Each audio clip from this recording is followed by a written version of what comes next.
இரவு 9:30 மணி இருக்கும். காலேஜ் முடிச்சு வீடு திரும்பும் கடைசி மெட்ரோ அது. வினோவோட முகத்துல அன்று களைப்பு மட்டும் இல்ல, ஒரு அர்த்தமில்லாத பயமும் இருந்துச்சு.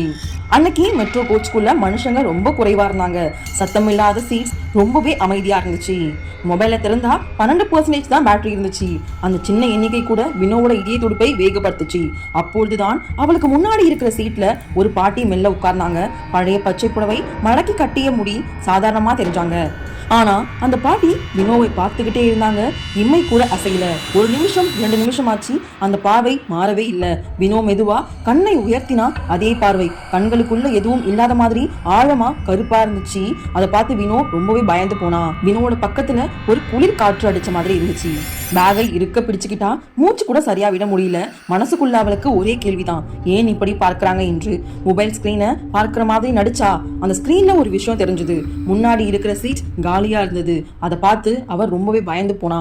மெதுவா தலையை உயர்த்தினா. பாட்டி அங்கேதான் இருந்தாங்க. இருந்தாங்க.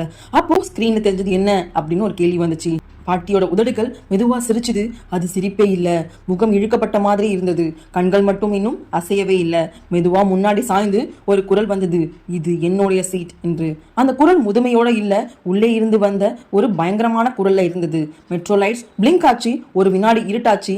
வினோ கண்களை மூடினா. கண் திறந்து பார்க்கும்போது அந்த கோச்ல வேற யாருமே இல்ல. பயணிகள் அனைவரும் மாயமா போயிருந்தாங்க. ஒரு குரல் காது பக்கத்துல கேட்டுச்சு, நீ ஏன் சீட்ல உட்கார்ந்துருக்க என்று. பாட்டி இப்போ வினோவோட பக்கத்துல அமர்ந்திருக்காங்க. கண்கள் இன்னும் இமைக்கவே இல்லை. அது ரொம்பவே பயமா இருந்துச்சு. அடுத்தது வினோவுக்கு என்ன நடந்துருக்குன்னு தெரிஞ்சுக்கணும்னா பார்ட் 2 கமெண்ட் பண்ணுங்க. இந்த வீடியோ பிடிச்சிருந்தா லைக் பண்ணுங்க, ஷேர் பண்ணுங்க. இது போன்ற மேலும் வீடியோக்கள் பார்க்கணும்னா சேனல் சப்ஸ்கிரைப் பண்ணிக்கோங்க. இந்த வீடியோ பார்த்ததுக்கு நன்றி.